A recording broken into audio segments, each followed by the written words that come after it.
Il y a un temps pour pleurer, un temps pour qu'il y ait la paix, un temps pour la guerre. Mais est-ce que c'est la même conscience qui passait si on s'en parle de que Elohim est un Yahvé de paix et que dans le même système il y a un temps de paix, quelle paix, de quelle paix il s'agit? Parce que ce n'est pas la paix que Elohim. Mais s'il y a une autre paix cosmique, j'aimerais que tu m'expliques un peu. J'ai parlé de ça, tu n'as pas été attentif. Donc il faut juste comprendre que quand Salomon s'exprime ici, Salomon décrit le fonctionnement de l'ordre universel. Parce que pour lui, ce qu'il décrit là, c'est ce qu'il a observé à partir du regard d'adulte qu'il a aujourd'hui. Donc c'est la sagesse qui est consciente lui qui lui permet de voir ça. Tu comprends un peu? Parce que pour les humains vont tout te dire qu'il y a un temps de guerre, il y a un temps de paix. Même Salomon avait dit ça. Mais Salomon ne voulait pas dire que le Créateur parfois fait la guerre pour faire la paix. C'est pourquoi on a présenté un Créateur dans la Bible que parfois il se venge contre ses ennemis. Ce n'est pas de ce Créateur que nous on parle. Tu vois? Parce que le Créateur n'a pas d'ennemis. Le Créateur n'a pas besoin de guerre. Parce que la guerre, c'est une expression identitaire. Tu comprends un peu? Maintenant, quand on dit qu'il y a un temps de guerre, qui est en action dans la guerre? N'est-ce pas des sujets cosmiques? Alors, tu penses que le sujet cosmique, il a été un jour en paix, puisque le manque de sagesse ne te met que dans la difficulté au quotidien. C'est-à-dire tu as une guerre interne en toi-même. Parce que la guerre, avant qu'elle n'aille sur le plan visible, elle est d'abord à l'intérieur. Tu comprends un peu? Donc un humain qui n'est pas construit dans la sagesse est tous les jours en guerre. Il est tous les jours en guerre. C'est pourquoi quand tu observes les opinions des êtres cosmiques aujourd'hui dans le monde, tu vas voir que pour une réalité qui est là en face, l'autre est capable de te dire que non, ce qui est pas là n'est pas vrai. Il ne participe pas. Et pourquoi? Parce que ça ne répond pas à ses intérêts. Et il préfère laisser que toi et la chaise vous continuez à vous discuter. Tu comprends un peu? Mais pourtant, il a son seul mot que non, ça appartient à Benjamin. Ça aurait peut-être calmé les choses. Pas arrêter définitivement, mais ça aurait calmé les choses. Mais il préfère ne rien dire. Parce que ça, ni toi ni la chair, vous ne répondez à ses intérêts. Maintenant, puis si vous discutez, lui, le temps que vous discutez, vous ne sortez pas pour aller au marché, il peut venir vous vendre les vivres. Donc c'est mieux de vous laisser comme ça. Si tu comprends un peu, c'est pas de ça que nous parlons. Ça c'est la première chose. La deuxième chose, quand on dit paix, paix c'est l'expression identitaire, comme je le disais. La paix fait partie des vertus et des caractéristiques du Créateur. Donc le Créateur, il n'y a pas eu un jour où il y a eu la paix, où il y a eu la guerre. Maintenant, c'est l'être cosmique qui pense que la guerre est mauvaise. Mais pour l'être cosmique avancé, la guerre n'est pas un problème. Pour l'être cosmique avancé dans le cosmique, la guerre est même très utile pour lui. Est-ce que tu comprends un peu? Parce que la guerre peut permettre d'établir encore d'autres ordres, c'est-à-dire de soumettre, d'ordonner, de canaliser, d'orienter. On peut orienter un peuple par la guerre. On peut refaire une nation en décimant toute une population. C'est comme ça que voient les êtres cosmiques, très avancés. Tu comprends un peu? Donc, c'est le petit peuple qui pense que la guerre est dangereuse. La majorité des gens dans le monde aujourd'hui qui se sont fait d'argent, c'est à partir de la guerre.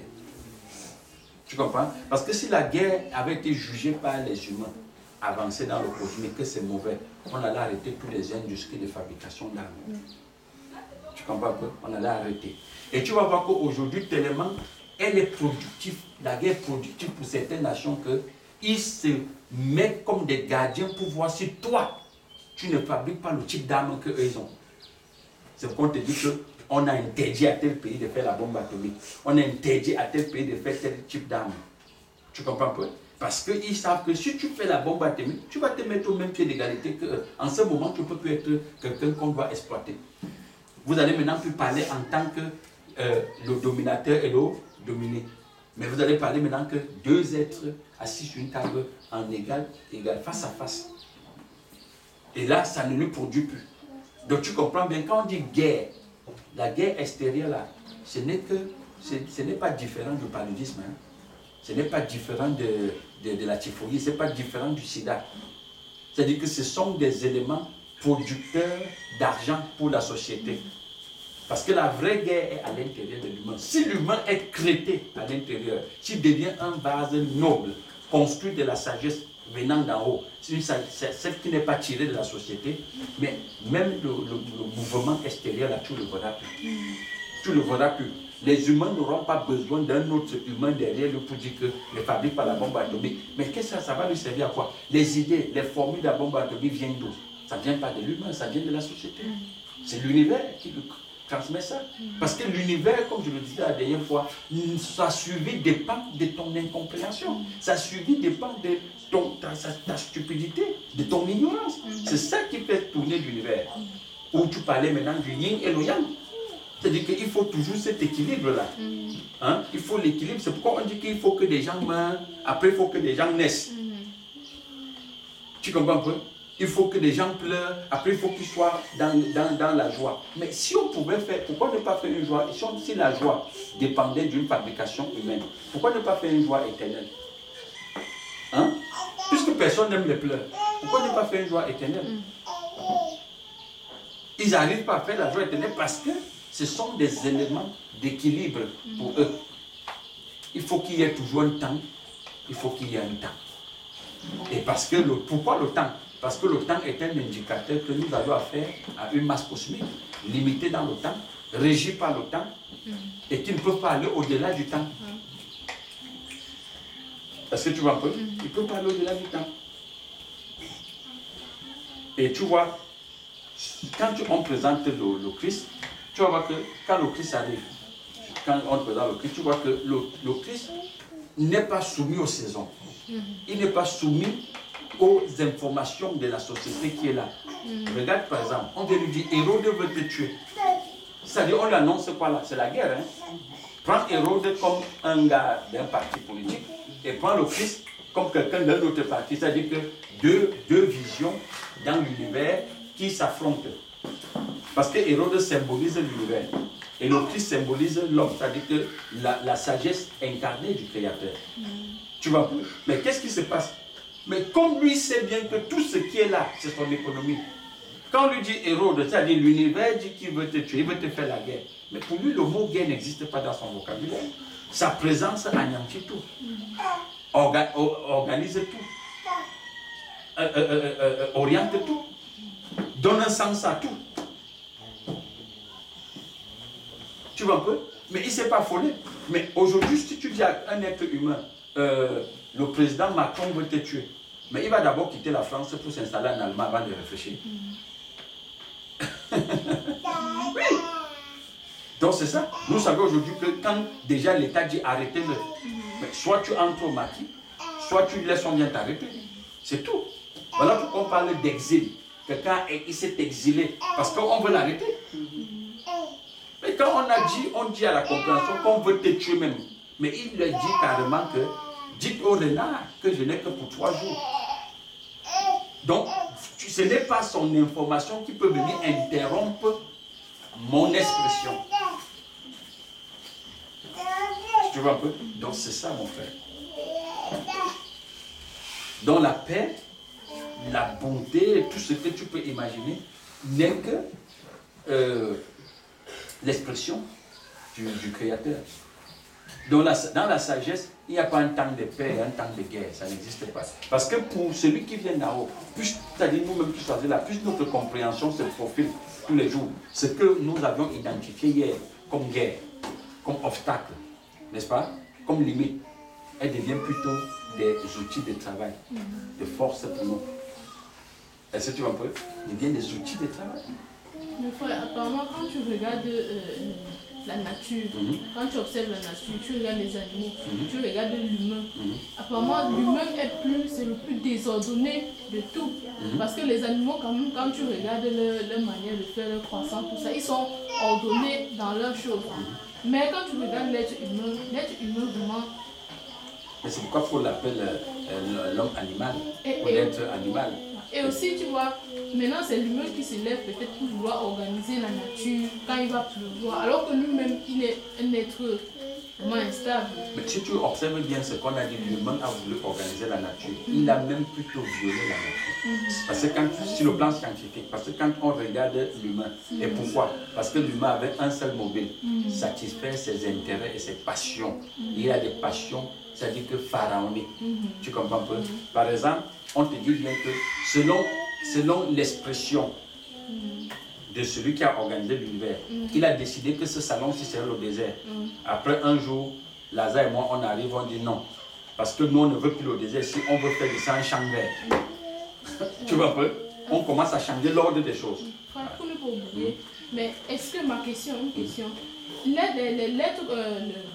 les conscients, n'est-ce pas, ils fonctionnent avec l'univers qui est la conscience cosmique. Justement. N'est-ce pas, c'est la conscience cosmique qui a mis tout ça, ces choses-là sur pied?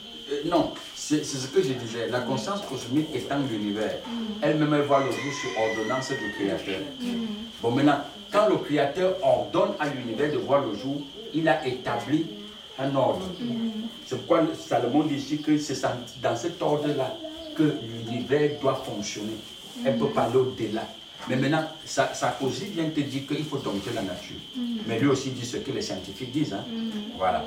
Donc il faut dompter. Ce n'est pas une idée qui vient de lui. Avant Sarkozy, les gens pensaient déjà comme ça. Et tu vas voir les penseurs, c'est-à-dire ces piliers de l'univers, ont pensé comme ça. Pourquoi? Parce qu'à un moment, l'univers doit, lui, il pense qu'il doit se battre pour survivre, pour maintenir certains équilibres. C'est un être vivant. Lui aussi, il veut vampiriser toujours l'univers pour se maintenir. C'est où je disais tout à l'heure, quand tu vois les gens disent qu'ils vont supprimer un désert pour faire de ça un champ, c'est pourquoi? C'est parce qu'il veut tirer un profit là-dedans. Si ce n'était pas pour le profit, il ne devait pas le faire. Quand tu voyez par exemple, les gens te disent carrément qu'il faut détruire par exemple l'ordre universel de l'environnement pour pouvoir faire ci. Parce qu'ils savent qu'en le faisant, vous allez entrer dans un autre état qui va toujours leur produire de l'argent. Tu vois, quand on parle du changement climatique, moi je ne dis pas changement climatique, je dis modification du climat. C'est pour des buts commerciaux. Tu comprends? Ce n'est que pour vendre. Ce n'est que pour vendre les produits qu'eux-mêmes ils pensent mettre sur le marché. Quand on te donne par exemple une plante OGM, on te dit cette plante, elle fonctionne comme des plantes intelligentes. Elle te dit elle a besoin d'une grande quantité d'eau. Elle a besoin de ceci, elle a besoin de cela. Et les pesticides que tu vas renforcer avec ça, va encore aller attaquer la terre. Et au fur et à mesure qu'elle attaque la terre, quand elle attaque la terre, tu vas voir que tout ce qui est au fond, là, dans la terre, va subir, c'est-à-dire que la terre elle-même va subir une agression. Et la plante là va te conditionner aujourd'hui que la quantité d'eau que la plante naturelle avait besoin, ce n'est pas la même quantité d'eau qu'une plante produite par l'humain en a besoin. Et ça profite à qui? Ça profite à ceux qui peuvent te vendre de l'eau, qui peuvent te vendre les pesticides, qui vont venir te dire qu'après quelques années, on dit qu'il faut garder, parce qu'il y a les décharges. Hein. Même les pesticides qui sont versés dans le sol là, va aller jusqu'à rencontrer la nappe phréatique d'eau, va contaminer l'eau. Et quand ça va contaminer l'eau, toute la décharge là retombe où? Vous savez où ça retombe? C'est dans le ventre de l'humain. Parce que tout ce que tu vois, on fait dans l'univers là, les chaînes créées qu'on va faire, tout et tout ce qu'on met comme pesticides sur la plante, tout ça va aller attaquer le sol, mais retomber dans les eaux. Le poisson va consommer. L'eau sera polluée. Nous allons boire cette eau, nous allons manger du poisson. Les plantes vont aspirer. Mais c'est ce que je dis. Nous allons manger ça. Donc, c'est le ventre de l'humain qui devient le dernier point de chute. On dépose tout ça dans l'être humain. Et après, l'être humain va faire comment? Il va tomber malade, comme dit la société. Et qui va vendre? Les pharmaciens. Mais avant que les pharmaciens ne vendent, qui a vendu? Les chaînes de produits chimiques. Les chaînes de plantes OGM. Tu vois, chacun va faire du commerce là-dedans. Donc tu comprends bien qu'ils ne sont pas dans une organisation. C'est pourquoi eux-mêmes parlent de ordre à chaos, le désordre dans l'ordre. Parce qu'il y a d'abord un ordre universel qui est établi là par le Créateur. Maintenant, eux, ils viennent organiser pour leurs intérêts. Est-ce que tu vois un peu? Donc ce que nous subissons tous les jours, c'est cet ordre de la société, que la société a établi par les penseurs de l'univers. Et c'est ça qui va jouer et va faire l'équilibre de l'univers. Donc c'est de ça qu'il est question. Dans certains pays aujourd'hui, les plantes naturelles n'existent plus. Même les graines naturelles n'existent plus. Tout a été fabriqué. Mais avant que ces gens qui sont venus fabriquer n'entrent, il y avait quand même d'abord ce qui était d'origine. C'est à partir de celles qui étaient d'origine qu'on s'est basé, qu'on a imité, qu'on a photocopié. Tu vois un peu? Ça veut dire qu'il y avait un ordre d'abord universel établi là, par le grand architecte, le grand ingénieur, avant que l'humain vienne faire ce qu'il a fait. Donc c'est un peu ça. C'est pourquoi tu vois, tout aujourd'hui, quand tu regardes le fonctionnement de l'univers, elle tourne contre. L'univers est une grosse machine qui tourne contre le sujet cosmique qui ignore qui il est. L'univers c'est un broyeur pour lui. Rien ne lui sourit plus. Parce qu'il n'a pas de sagesse. Les marabouts ne peuvent plus être utiles. Le pasteur ne peut plus être utile. Ce qui est utile, c'est la construction identitaire. C'est cette sagesse qui se construit en toi qui doit garder chacun de nous aujourd'hui. La preuve en est que si tu prends sur le plan information, bout de papier, va dans les journaux, regarde les télévisions, écoute la radio, lis les journaux, tu vas voir que chacun, aujourd'hui même les journalistes sont soudoyés pour parler du bien de quelqu'un. Pourtant on sait bien qui fait mal. Tu comprends un peu? Donc tu vois que si tu ne suis que ça, on va te donner une information qui est jusqu'à t'amener à dire que mais celui qui a les cornes là, c'est vraiment Jésus. Vous voyez un peu? Donc tu comprends bien que aussi longtemps que tu n'as pas de sagesse, mais tu es livré à ce grand marché. Tu es livré. Tu es livré. Donc c'est comme ça. Ouais, il y a un autre domaine, c'est qu'aujourd'hui les gens passent dans les quartiers, vacciner des enfants, fais ceci là. Mais tu penses que c'est vraiment pour toi qui fais ça. Mais il est payé par nombre de têtes de personnes vaccinées. Pourquoi on doit le payer? N'est-ce pas? C'était quelque chose de gratuit. Mais tu penses que celui qui paye là, les vaccins fabriqués là, qui a payé pour ça? Qu'est-ce que lui tire dedans en vous vaccinant gratuitement? Et il vous vaccine de quoi? C'est toutes ces questions qu'il faut se poser. Donc, c'est la sagesse qui règle tout maintenant, ma soeur. Aussi longtemps que tu t'ignores, tu ne sais pas qui tu es. La sagesse n'est pas construite à l'intérieur. Tu subis. Oui, tu subis. Et il n'y a pas seulement les journalistes qui vont gagner sur toi. Même ceux qui parcourent les quartiers pour vacciner vont gagner sur toi. C'est ça. Et tu vois bien qu'en ce moment, l'être humain, il est moins que les animaux dont tu parlais là. Parce qu'on ne parle pas quand même en plus vacciner les animaux comme ça. C'est pas partenariat. J'avais une question. Comme on dit, tu as bien détaillé que l'univers est arrêté, comme on a dit, comme Benjamin vient de dire, il y a un temps pour mourir, il y a un temps pour vivre, il y a un temps ceci. Et nous voyons que quand le Messie vient, on dit le temps où Marie devait accoucher arrive. Est-ce que Marie a été soumise par le temps de l'univers qu'on dit qu'elle a conçu le Messie?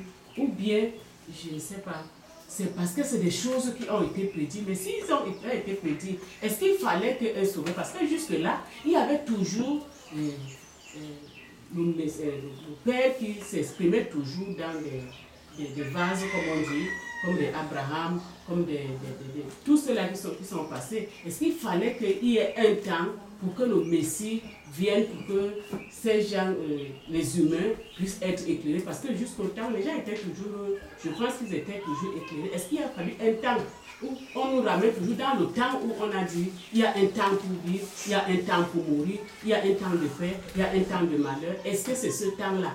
Parce qu'on nous dit Marie, le temps où elle devait concevoir arriver, le temps où elle devait enfanter est arrivé.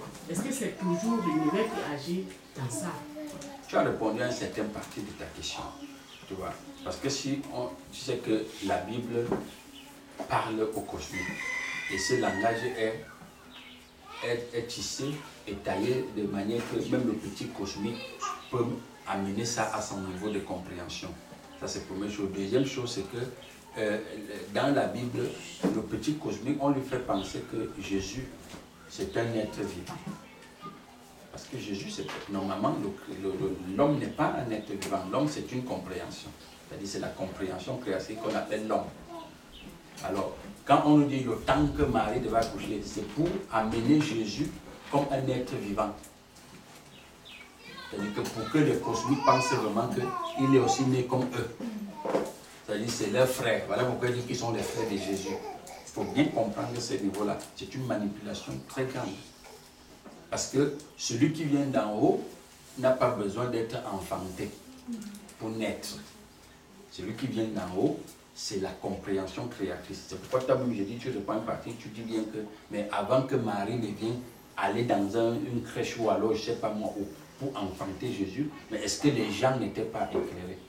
Les Abraham, on dit, il causait avec le Créateur. N'est-ce pas? Il causait avec le Créateur. Donc, ce où tu comprends bien que, même la Bible dit bien que la parole est devenue chair. Donc, il a pris la forme humaine. Parce qu'on veut matérialiser Jésus. On veut matérialiser la compréhension. Sous forme humaine. C'est une façon de personnifier la compréhension. C'est une métaphore. Donc, on personnifie là la compréhension. Et dans Jean, toujours, on dit que nous l'avions vu vécu parmi nous, plein de grâce. Et la gloire de Dieu était sur lui. Donc, on ne fait que personnifier la compréhension. Donc, ce sont des images. Ce sont vraiment des images. Mais celui qui n'a pas un éclaircissement, quand il lit ça, il comprend au premier degré que Jésus est né. C'est-à-dire, Jésus est né comme tous les enfants naissent. C'est la raison pour laquelle aujourd'hui, on a gardé cette idolâtrie du bébé Jésus. Et ce bébé Jésus qui n'est utile à personne. Parce que tu vas voir bien qu'il naît, après on te dit qu'il va mourir. Je pense que la Pâque c'est bientôt là, non? Et la Pâque c'est quand? C'est quand il meurt ou bien quand il va au ciel? Hein? La Pâque c'est pourquoi? C'est quand il part ou bien c'est quand il meurt? La Pâque. Quel est son nom? Et voilà, ça doit être quelque chose comme ça. Donc tu vois, on te montre bien qu'il fonctionne là comme un être humain normal. Il meurt, il naît, après il meurt. Assieds-toi un peu. Il naît, après il meurt. Mais cependant, je le répète, la compréhension qui vient d'en haut n'est pas soumise au temps. Puisque la compréhension est toujours là. On te dit, même la même Bible encore te dit que celui qui garde Israël ne sommeille ni ne dort. Il est toujours là. Donc cette compréhension n'a pas de limite, n'a pas de temps, n'a pas comment je veux dire, n'est pas organisé par quelqu'un. C'est-à-dire, il est toujours là. Il est éternel. Il est éternel. C'est pourquoi avant la naissance de Jésus, on pouvait voir que des gens communiquaient et continuent même à communiquer avec la sagesse. Quand on dit communiquer, ça veut dire que leur regard, leur identité cosmique se détruisait pour faire place à l'identité créatrice.